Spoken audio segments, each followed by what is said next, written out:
Lorsqu'on veut charger un fichier de waypoint, on va sur le menu Opération, Waypoint, et on fait Importer des waypoints.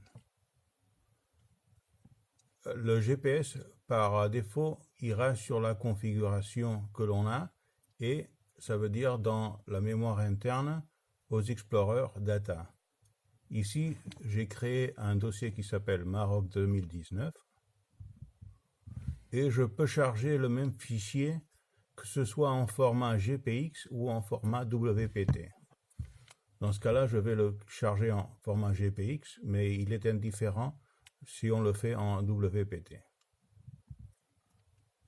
Il charge les fichiers.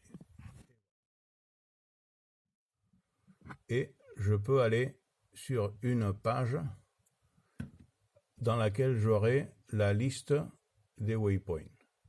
Par exemple, la page de waypoint, je vais sur la liste des waypoints et là je vois déjà quels sont les waypoints que j'ai et je peux les montrer sur la carte.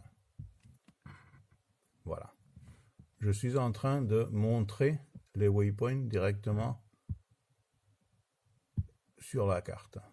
Lorsque l'on a des waypoints sur la carte et qui sont trop petits, je peux aller sur Menu principal, Configuration, Waypoint, et là je peux varier la taille de ces waypoints. Par exemple, je vais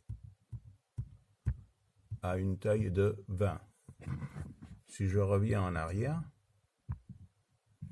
je clique sur Fin, on voit que maintenant les noms sont... Lorsqu'on veut charger une route, on va sur la page de route, celle de navigation route, voilà, et on charge avec le premier bouton la route. On ira sur le dossier Data et là-dedans, j'ai créé un dossier qui s'appelle Maroc 2019 dans lequel j'aurai déjà converti une trace, une route qui était en GPX en format RTE. C'est le seul format que l'on puisse charger.